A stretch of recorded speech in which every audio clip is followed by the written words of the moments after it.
Catherine visited the people related to Angie, but it was another blonde woman wearing a coat, not Catherine. Catherine had no motive to kill Angie. There must be a person who had to or was motivated to kill Angie.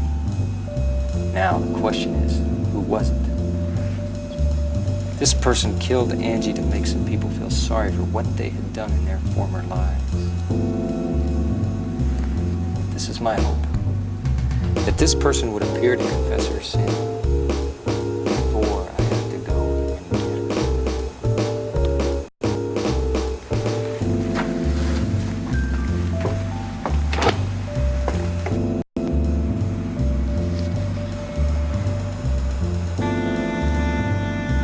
Relax. You can tell me everything that's on your mind. Really, don't worry. You can count on me. I'm on your side. I've known Mr. Rivers for quite some time. He's mentioned you several times to me. So tell me, why do you think you weren't supposed to be born? Because my mom and dad aren't happy because of me. Why not? Because I'm not his daughter. Who says such things? Maybe you're the only one who thinks this. Mom told me that this is my real father. Who were you raised by? James Hart.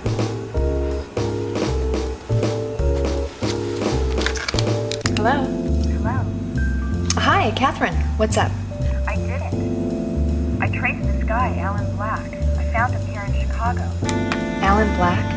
The man who was arrested for swindling confessed to being involved with forgery. This man has forged birth certificates for over 20 years. He kept a record of all his clients.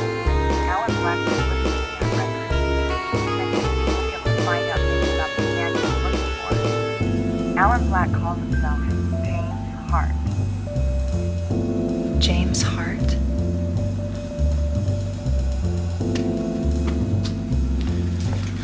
Help me, Cindy. Jesus, Michael, what's going on? Here, take this bag. Tell me what's going on. I fucked up. Someone's after me. For what?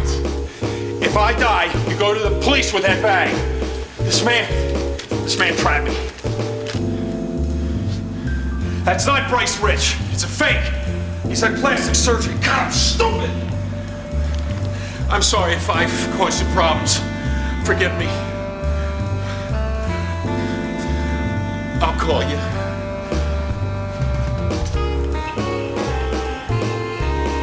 I should have known better.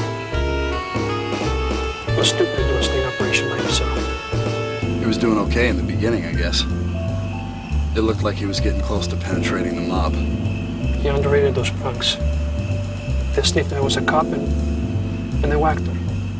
You mean those punks in the picture? Bingo. Daddy Chuck says nothing but a dummy.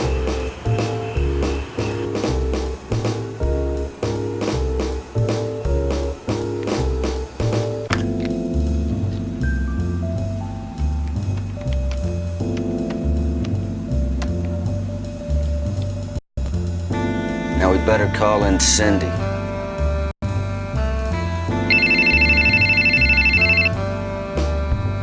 Homicide. It's for you. It's Cindy.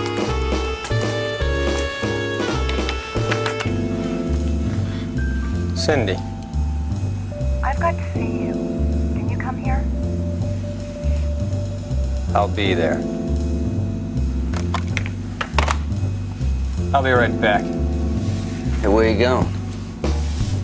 Hey, what about me? Ain't I going with you? Stay here and be good.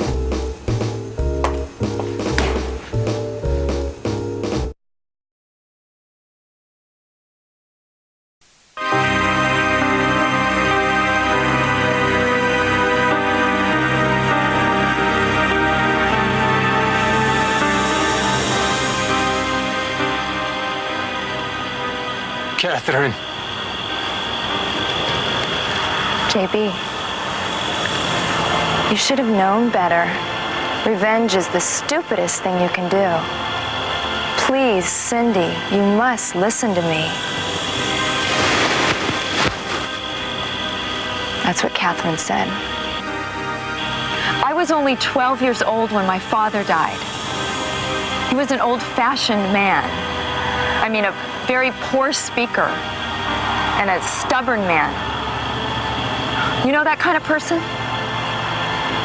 He thought about nothing but his job. He wouldn't mind staying away from us day in and day out for the sake of his investigations. He came home once in a while, but he didn't spend much time with us. But I liked him anyway. I still remember his big shoulders and his strong hands.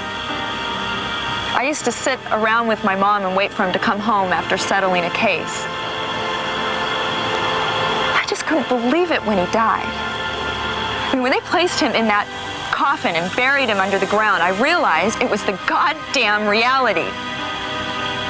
I couldn't stop crying. My mother told me what a respectful detective he was. She said, "Dad is our pride. We must always remember how much we love him."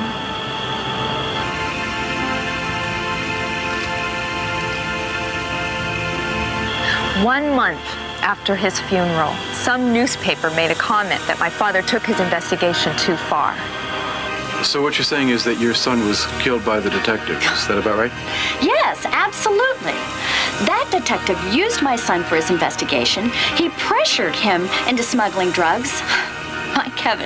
My Kevin was such a good boy. He would never, ever get involved in such a nasty mess as this. And I'm telling you, he was a victim of this investigation, and this detective put him up to committing the crime. He didn't give a damn what happened to Kevin. He was a bastard. He was the last person that should have been described like that. The newspapers just jumped on it because it was somewhat scandalous. They leaned more towards Kevin's mother's point of view and criticized Frank's investigation. My father's boss was a wimp. He did nothing to clear my father's name because he was afraid he might be blamed too. At the same time, my mother was slowly losing her mind. She woke me up many times in the middle of the night saying she couldn't sleep. She also started saying odd things like, "Frank hasn't come home yet." I couldn't help but just cry, holding her there. She just couldn't take it anymore. Not just his death, but him being reproached across the nation. Several years after my father's case had been forgotten, she died. She had a severe nervous breakdown and killed herself. I was 17. Just like my father was killed, she stabbed herself in the chest with a knife.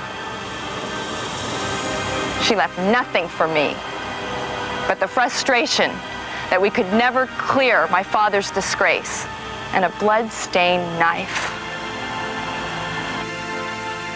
After she died, I went to college, supported by Catherine's father.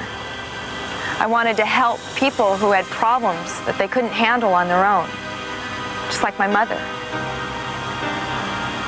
There was no hope for myself. I couldn't just throw away the hate I had inside me.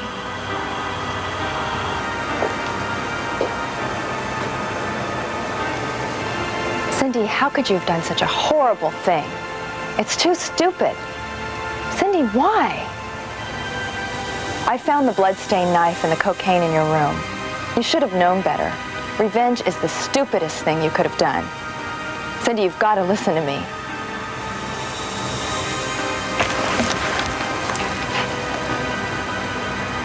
J.B., you were right. I did it.